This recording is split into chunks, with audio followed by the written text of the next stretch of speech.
La luna deslumbrante asoma entre los árboles. La oscuridad de la noche lo inunda todo. Y una tenue niebla comienza a aparecer. Adéntrate en el bosque. Busca el árbol viejo. Siéntate a su lado. Ponte cómodo, cierra los ojos y escucha la historia que traen hasta ti las criaturas de la noche. Bienvenidos. Estos son los cuentos del bosque oscuro.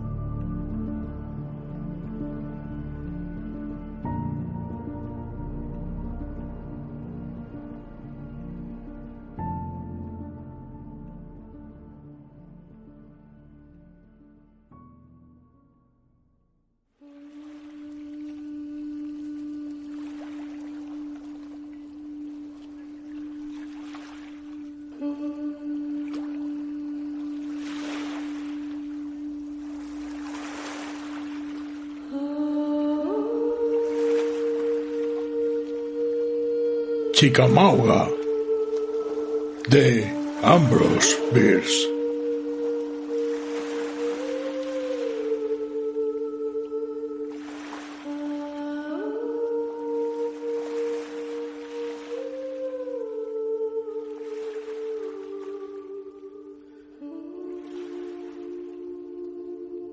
En una tarde soleada de otoño, un niño perdido en el campo, lejos de su rústica vivienda, entró en un bosque sin ser visto. Sentía la nueva felicidad de escapar a toda vigilancia, de andar y explorar a la aventura, porque su espíritu, en el cuerpo de sus antepasados, y durante miles y miles de años, estaba habituado a cumplir hazañas memorables en descubrimientos y conquistas, victorias en batallas cuyos momentos críticos eran centurias, cuyos campamentos triunfales eran ciudades talladas en peñascos. Desde la cuna de su raza, ese espíritu había logrado abrirse camino a través de 2 continentes y después, franqueando el ancho mar, había penetrado en un tercero, donde recibió como herencia la guerra y el poder. Era un niño de 6 años, hijo de un pobre plantador.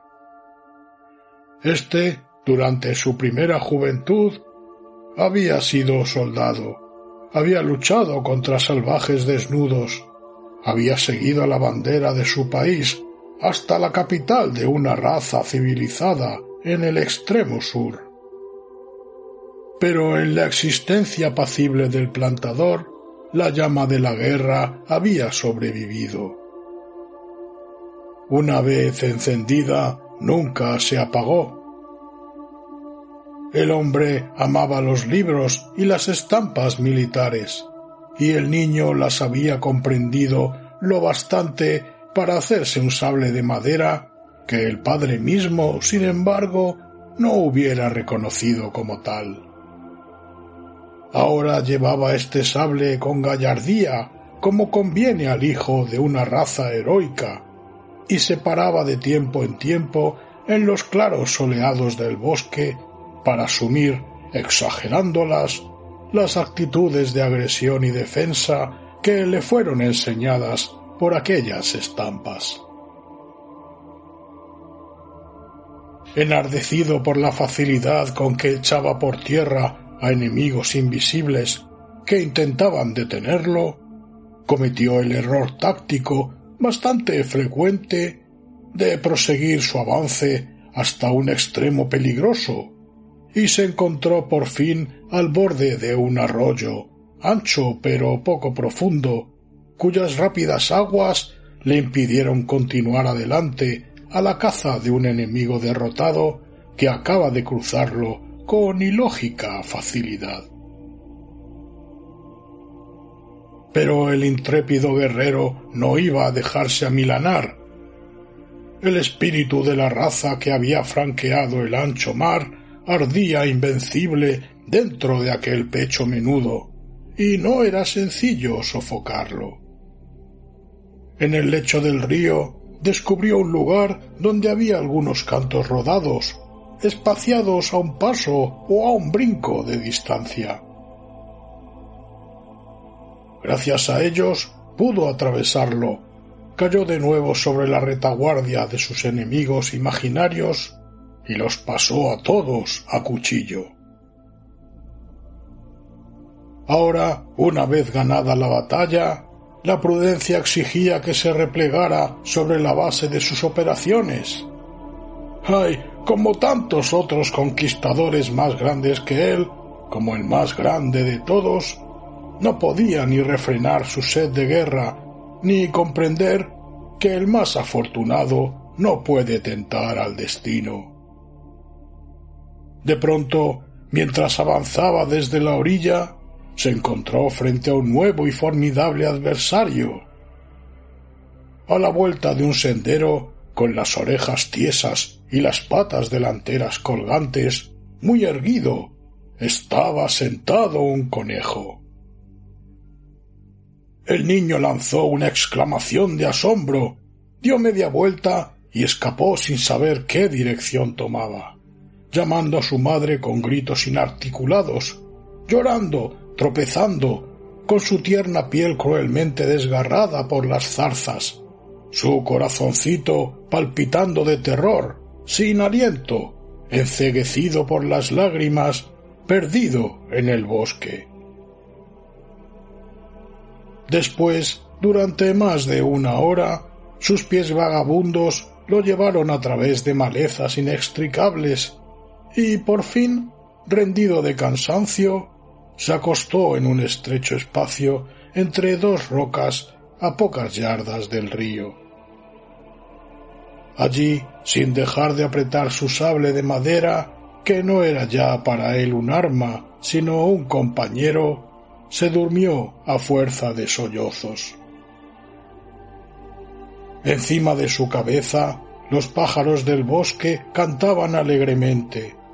Las ardillas, castigando el aire con el esplendor de sus colas, chillaban y corrían de árbol en árbol, ignorando al niño lastimero. Y en alguna parte, muy lejos, gruñía un trueno, extraño y sordo, como si las perdices redoblaran para celebrar la victoria de la naturaleza sobre el hijo de aquellos que desde tiempos inmemoriales la han reducido a la esclavitud.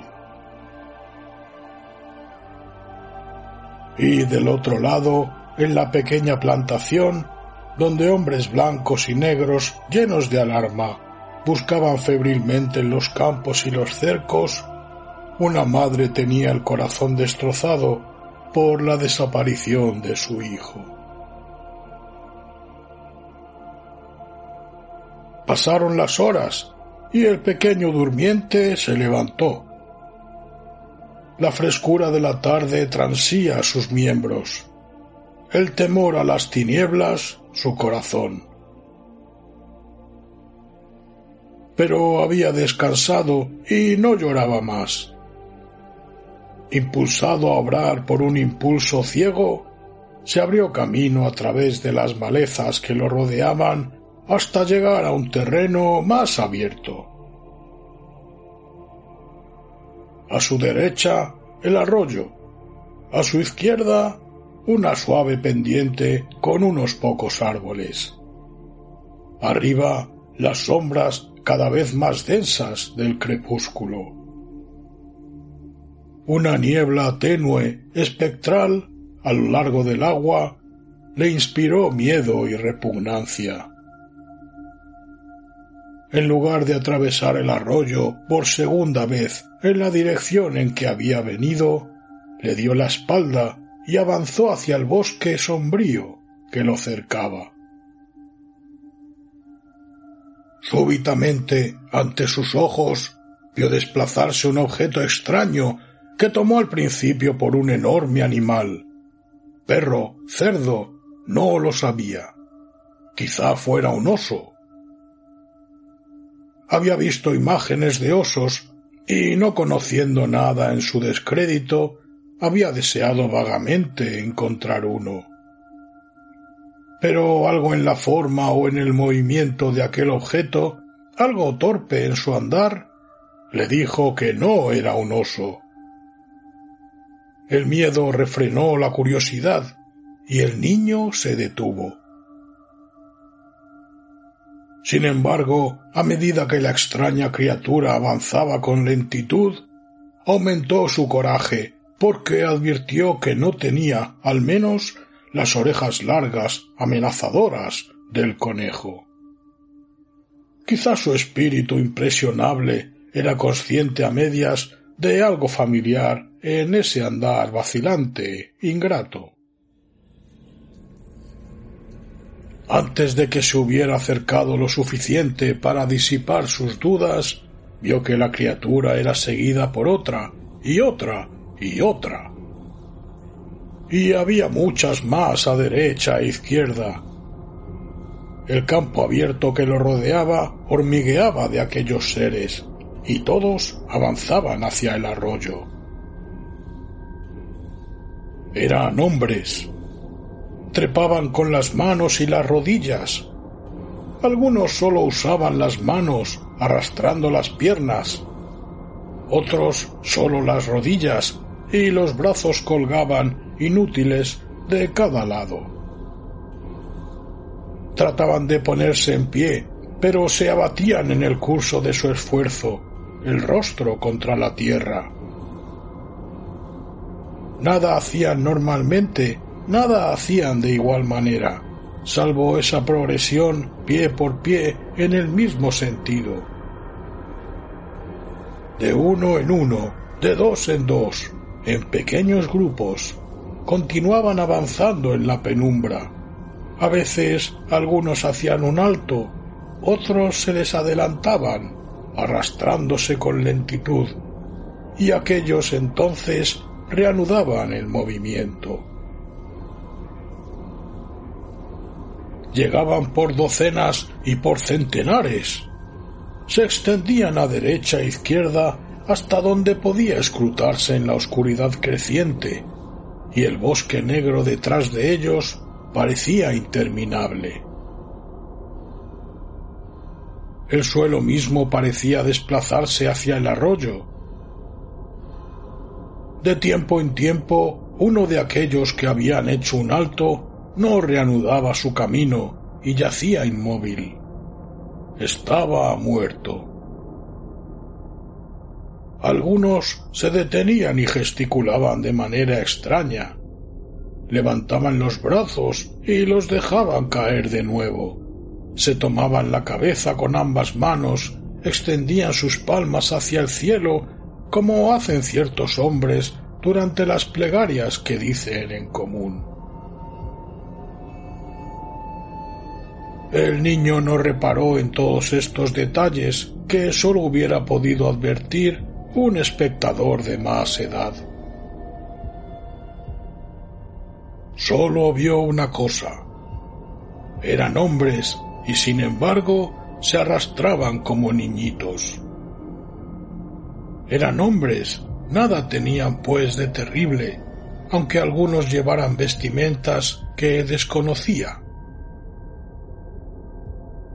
Caminó libremente en medio de ellos, mirándolos de cerca con infantil curiosidad. Los rostros de todos eran singularmente pálidos. Muchos estaban cubiertos de rastros y gotas rojas. Esto, unido a sus actitudes grotescas, le recordó al payaso pintarrajeado que había visto en el circo el verano anterior, y se puso a reír al contemplarlos. Pero esos hombres mutilados y sanguinolentos no dejaban de avanzar, sin advertir, al igual que el niño, el dramático contraste entre la risa de éste y su propia y horrible gravedad. Para el niño era un espectáculo cómico. había visto a los negros de su padre arrastrarse sobre las manos y las rodillas para divertirlo. En esta posición los había montado, haciendo creer que los tomaba por caballos. Y entonces se aproximó por detrás a una de esas formas rampantes y después, con un ágil movimiento, se le sentó a horcajadas. El hombre se desplomó sobre el pecho, recuperó el equilibrio furiosamente, hizo caer redondo al niño como hubiera podido hacerlo un potrillo salvaje, y después volvió hacia él un rostro al que le faltaba la mandíbula inferior. De los dientes superiores a la garganta se abría un gran hueco rojo franqueado de pedazos de carne colgante y de esquirlas de hueso. El saliente monstruoso de la nariz, la falta de mentón, los ojos montaraces, daban al herido el aspecto de un gran pájaro rapaz con el cuello y el pecho enrojecidos por la sangre de su presa. El hombre se incorporó sobre las rodillas. El niño se puso en pie. El hombre lo amenazó con el puño. El niño, por fin aterrorizado, corrió hasta un árbol próximo, se guareció detrás del tronco y después encaró la situación con mayor seriedad. Y la siniestra multitud continuaba arrastrándose, lenta, dolorosa, en una lúgubre pantomima, bajando la pendiente como un hormigueo de escarabajos negros, sin hacer jamás el menor ruido, en un silencio profundo, absoluto. En vez de oscurecerse, el hechizado paisaje comenzó a iluminarse. Más allá del arroyo, a través de la cintura de árboles, brillaba una extraña luz roja sobre la cual se destacaba el negro encaje de las ramas. Golpeaba las siluetas rampantes y proyectaba sobre ellas monstruosas sombras que caricaturizaban sus movimientos en la hierba iluminada. Caía en sus rostros, teñía su palidez de un color vermellón, acentuando las manchas que distorsionaban y maculaban a tantos de ellos, y centelleaba sobre los botones y las partes metálicas de sus ropas. Por instinto, el niño se volvió hacia aquel resplandor siempre creciente y bajó la colina con sus horribles compañeros. En pocos instantes había pasado al primero de la multitud, hazaña fácil dada su manifiesta superioridad sobre todos. Se colocó a la cabeza, el sable de madera siempre en la mano, y dirigió la marcha, adaptando su andar al de ellos, solemne, volviéndose de vez en cuando para verificar si sus fuerzas no quedaban atrás. A buen seguro, nunca un jefe tuvo semejante séquito. Esparcidos por el terreno que enangostaba lentamente aquella marcha atroz de la multitud hacia el agua, había algunos objetos que no provocaban ninguna asociación de ideas significativas en el espíritu del jefe. En algunos lugares, una manta enrollada a lo largo, con las dos puntas atadas por una cuerda. Aquí, una pesada mochila de soldado. Allá, un fusil roto. En suma, esos desechos que se encuentran en la retaguardia de las tropas en retirada, jalonando la pista de los vencidos que han huido de sus perseguidores. En todos lados, junto al arroyo, bordeado en aquel sitio por tierras bajas, el suelo había sido hollado y transformado en lodo por los pies de los hombres y los cascos de los caballos. Un observador más experimentado habría advertido que esas huellas iban en ambas direcciones. 2 veces habían pasado por el terreno, avanzando, retrocediendo. Algunas horas antes, aquellos heridos sin esperanza habían penetrado en el bosque por millares en compañía de sus camaradas más felices, muy lejos ahora. Sus batallones sucesivos, dispersándose en enjambres y reformándose en líneas, habían desfilado junto al niño dormido, por poco lo habían pisoteado en su sueño. El ruido y el murmullo de su marcha no lo habían despertado. Casi a la distancia de un ondazo del lugar en que estaba acostado, habían librado batalla. Pero el niño no había oído el estruendo de los fusiles, el estampido de los cañones, la voz tonante de los capitanes y los clamores.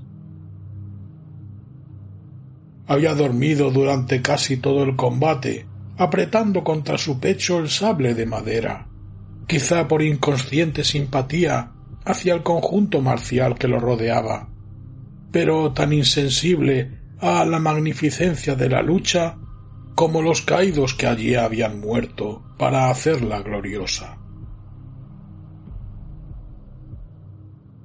Más allá de los árboles, del otro lado del arroyo, ahora el fuego se reflejaba sobre la tierra desde lo alto de su bóveda de humo y bañaba todo el paisaje, transformando en vapor dorado la línea sinuosa de la niebla. Sobre el agua brillaban anchas manchas rojas, y rojas eran igualmente casi todas las piedras que emergían. Pero sobre aquellas piedras había sangre. Los heridos menos graves las habían maculado al pasar. Gracias a ellas, también el niño cruzó el arroyo a paso rápido. Iba hacia el fuego. Una vez en la otra orilla, se volvió para mirar a sus compañeros de marcha. La vanguardia llegaba al arroyo. Los más vigorosos se habían arrastrado hasta el borde y habían hundido el rostro en el agua. 3 o 4 que yacían inmóviles parecían no tener ya cabeza. Ante ese espectáculo, los ojos del niño se dilataron de asombro. Por hospitalario que fuera su espíritu, no podía aceptar un fenómeno que implicara pareja vitalidad. Después de haber abrevado su sed, aquellos hombres no habían tenido fuerzas para retroceder ni mantener sus cabezas por encima del agua. Se habían ahogado. Detrás de ellos, los claros del bosque permitieron ver al jefe, como al principio de su marcha, innumerables e informes siluetas. Pero no todas se movían. El niño agitó su gorra para animarlas y, sonriendo, señaló con el sable de madera en dirección a la claridad que lo guiaba, columna de fuego de aquel extraño éxodo.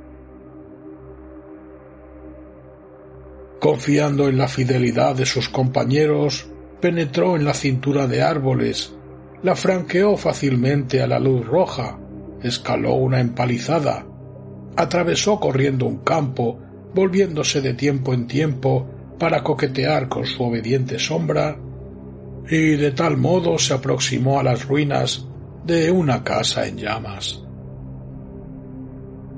Por doquiera la desolación. A la luz del inmenso brasero no se veía un ser viviente. No se preocupó por ello. El espectáculo le gustaba y se puso a bailar de alegría como bailaban las llamas vacilantes. Corrió aquí y allá para recoger combustible pero todos los objetos que encontraba eran demasiado pesados y no podía arrojarlos al fuego, dada la distancia que le imponía el calor.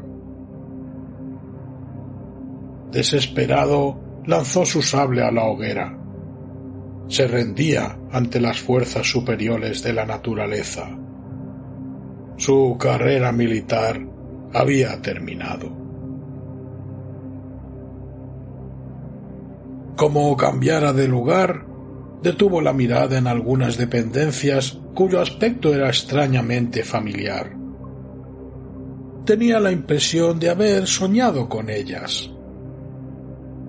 Se puso a reflexionar, sorprendido, y de pronto la plantación entera, con el bosque que la rodeaba, pareció girar sobre su eje. Vaciló su pequeño universo, se trastocó el orden de los puntos cardinales. En los edificios en llamas reconoció su propia casa. Durante un instante quedó estupefacto por la brutal revelación. Después se puso a correr en torno a las ruinas. Allí, plenamente visible a la luz del incendio, yacía el cadáver de una mujer. El rostro pálido vuelto al cielo, las manos extendidas, agarrotadas y llenas de hierba, las ropas en desorden, el largo pelo negro enmarañado, cubierto de sangre coagulada. Le faltaba la mayor parte de la frente y del agujero desgarrado salía el cerebro que desbordaba sobre las sienes, masa gris y espumosa, coronada de racimos escarlata. La obra de un obús. El niño hizo ademanes salvajes e inciertos, lanzó gritos inarticulados, indescriptibles, que hacían pensar en los chillidos de un mono y en los cloqueos de un ganso, sonido atroz, sin alma, maldito lenguaje del demonio. El niño era sordomudo.